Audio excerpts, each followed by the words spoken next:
A plataforma 1100 Eólicos está en pé de guerra contra a construción do parque ou polígono eólico, como eles o cualifican, no Monte Acibal. A veciñanza está loitando por evitar a instalación de 18 muíños na zona.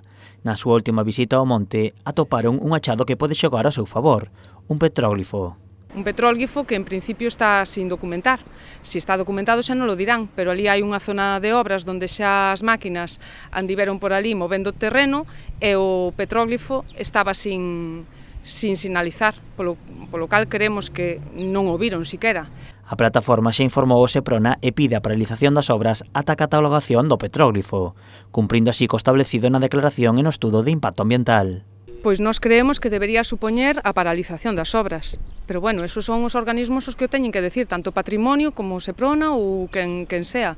Pero terán que revisar ben como se están facendo os traballos ou como se van facer e en donde, porque o petróglifo este non é que este cerca da posición dun muiño, é que está na posición dun muiño. A veciñanza móstrase totalmente en contra da instalación dos muiños. Consideran que as súas consecuencias serán a despoboación da zona, así como o impacto medioambiental e cultural. Desastre paisaxístico, cultural,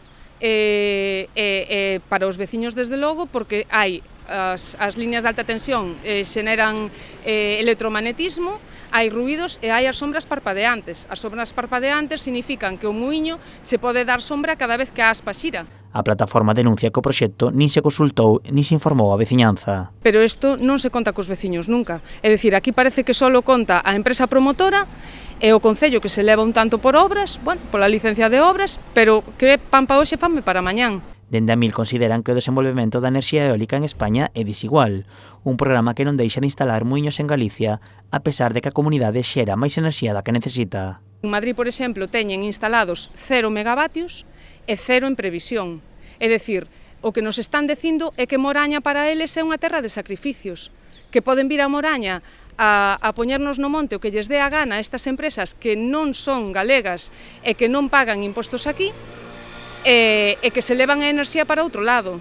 Outra das súas denuncias é que o polígono eólico pode afectar as Brañas da Mil, unha zona húmida que nutre de auga os concellos de Moraña e Barro e o embalse do Pontillón do Castro en Pontevedra.